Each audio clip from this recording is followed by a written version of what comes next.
Today on the Nick DeLeon Show.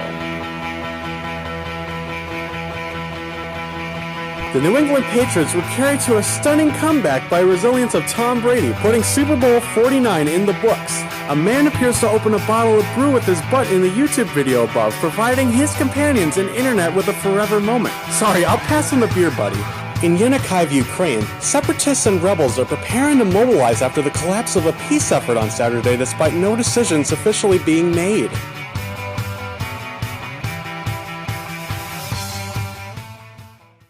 Hey, this is the Nick DeLeon Show. We have all kinds of stuff to discuss on today's program. Don't you even think about clicking that mouse anywhere else, so stay tuned. Girls hit you hallelujah. Girls hit you hallelujah. Girls hit you hallelujah. Cause Uptown Funk don't give it to you. Cause Uptown Funk don't give it to you. Cause Uptown Funk don't give it to you. Saturday night and we in the spot. Don't believe me, just watch. In Yenakieve, Ukraine, separatists and rebels are preparing to mobilize after the collapse of a peace effort on Saturday despite no decisions officially being made. 5 Ukrainian soldiers have been killed, while municipal authorities in rebel-controlled Donetsk announced that 15 civilians have been killed this weekend. Talks between Ukraine, Russia, and rebel officials in Minsk, Belarus, had raised hopes of a new ceasefire to stem the violence in a conflict that has claimed more than 5,000 lives. But they broke up without progress, with Ukraine and the separatists accusing each other of sabotaging the meeting. According to Kyiv officials, January was one of the bloodiest months in eastern Ukraine since the conflict erupted.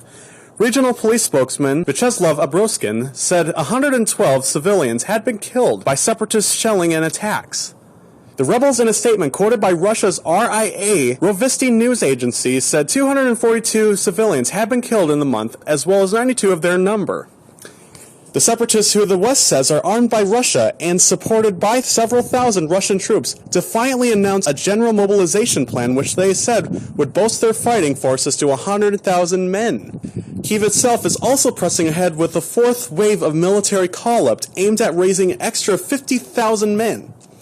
The Western powers support Kyiv's view that a peace deal sealed last September, which included a ceasefire and a commitment for foreign fighters and military equipment to be withdrawn from Ukraine, is the only viable roadmap to ending the conflict. In Cairo, Egypt, Al-Jazeera journalist Mohamed Fahmy will soon be freed from an Egyptian jail. Canada's foreign minister said Monday, a day after the release of his Australian colleague Peter Greste.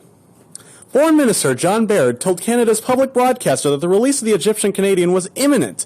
In a statement, his spokesperson confirmed but declined to elaborate on. The news came as Canadian diplomats reportedly met with their counterparts in Cairo to press for the release of the dual national. Fahmy was arrested for allegedly aiding the blacklisted Muslim Brotherhood along with Greste and the Egyptian producer Bayer Mohammed in moves that sparked worldwide condemnation. Greste expressed hope that Egypt would release his colleagues. In an interview with the Pan-Arab Network a day after he was freed and flew to Cyprus, where he has been resting before returning to Australia. Greste said he was overwhelmed by the level of support for the campaign of his release, and now that he looked forward to watching a few sunsets and feeling sand under his toes. The verdict was overturned in a court January, overturned by the retrial for the 3. Egyptian police arrested the journalist at the peak of the diplomatic row between Cairo and Qatar, which owns Al-Jazeera. The broadcaster had been critical to the deadly meltdown in Marseilla's Muslim Brotherhood following the Islamic leader's overthrow. Qatar has since moved to mirror ties with Egypt, and Al Jazeera has closed its Arabic-language Egyptian affiliate which backed the Brotherhood. Now time for our commercial break. Hi, Aaron. Show me what it looks like to run like a girl. My hair.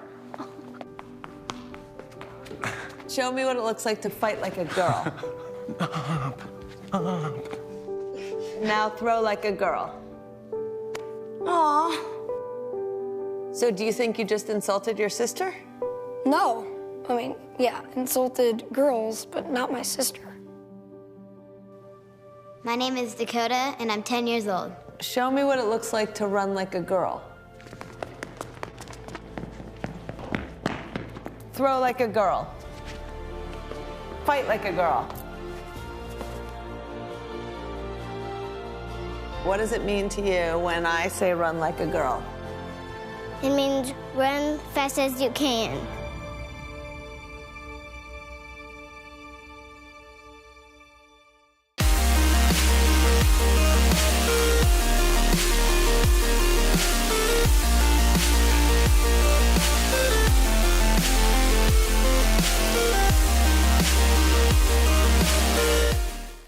Now time for fun.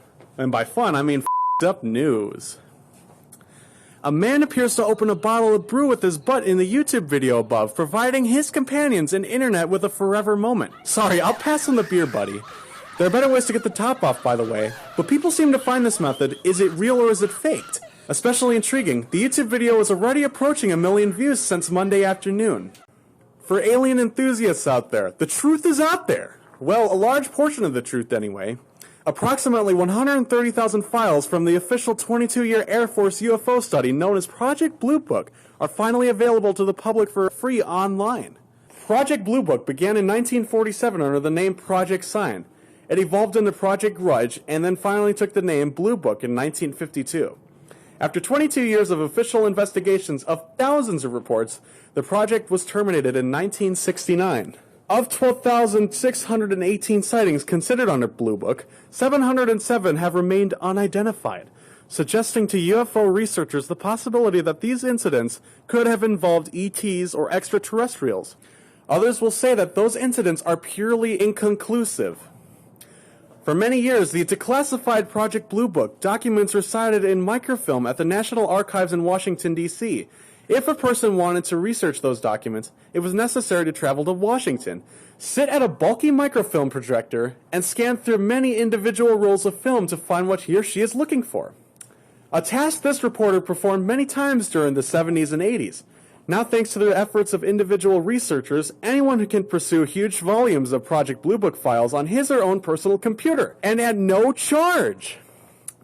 A person who goes by the nickname Extreme compiled the original 130,000 Blue Book files into JPEG images. Television producer and writer John Greenwald followed up on Extreme's results and converted the files from JPEG images into searchable PDF files.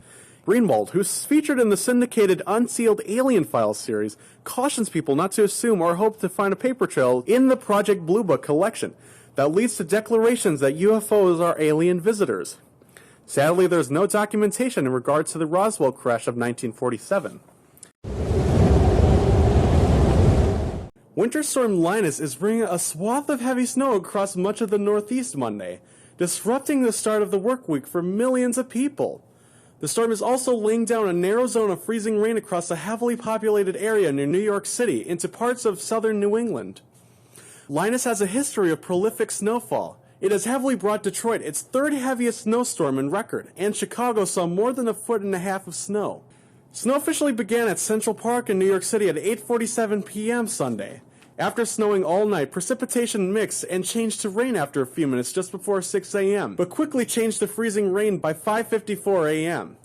Freezing rain with occasional sleet continued in the rest of the morning, but Central Park changed back to light snow at 1:41 p.m. Monday. All of those listening from Boston, New York, and anywhere in New England, please stay safe as snowfall will be dangerous for those driving home or traveling in the air. Damn, why can't Wisconsin get this shit? And now for your Super Bowl 49 coverage from Nick's Sports Corner.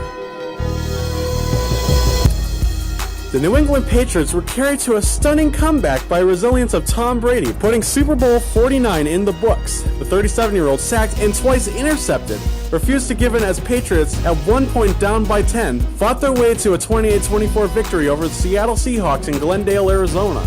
They were helped at one of the less likely calls in football history as Seattle threw a second consecutive Super Bowl title into the hands of Malcolm Butler. Butler made a game-saving interception when the Seahawks, with the ball on the 1-yard line and seconds to play, mysteriously chose to pass an improbable, juggling miracle catch by Jermaine Kersey. That moment gave Brady and Coach Belichick a fourth Super Bowl victory, a feat matched by only two quarterbacks, Joe Montana and Terry Bradshaw. For those not into the X's and O's of football, we have all seen the commercials for Super Bowl 49. Kim Kardashian poked fun at herself as part of a T-Mobile commercial that introduces their customers the new Data Stash, which allows T-Mobile customers to keep their unused data for up to 1 year. For the sexist pigs that we call men, if you remember Emily Ratajkowski and Sarah Underwood in the Memphis barbecue pulled pork commercial from Carl's Jr., you dirty pigs will love Charlotte McKinney going all natural in their new all-natural burger commercial. A burger that has no antibiotics, no added hormones, and no steroids. And for those nostalgic types, or just flat-out hipsters, Snickers released another volume of their You're Not You When You're Hungry commercials focused on the Brady Bunch, featuring Danny Trejo and Steve Buscemi. Breaking news from Cleveland, Johnny Manziel has entered rehab for unspecified reasons according to an advisor from the Cleveland Browns.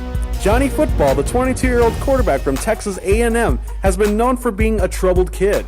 In 2012, Manziel was taken into custody for a fight he was involved in after directing a racial slur and presenting a fake ID.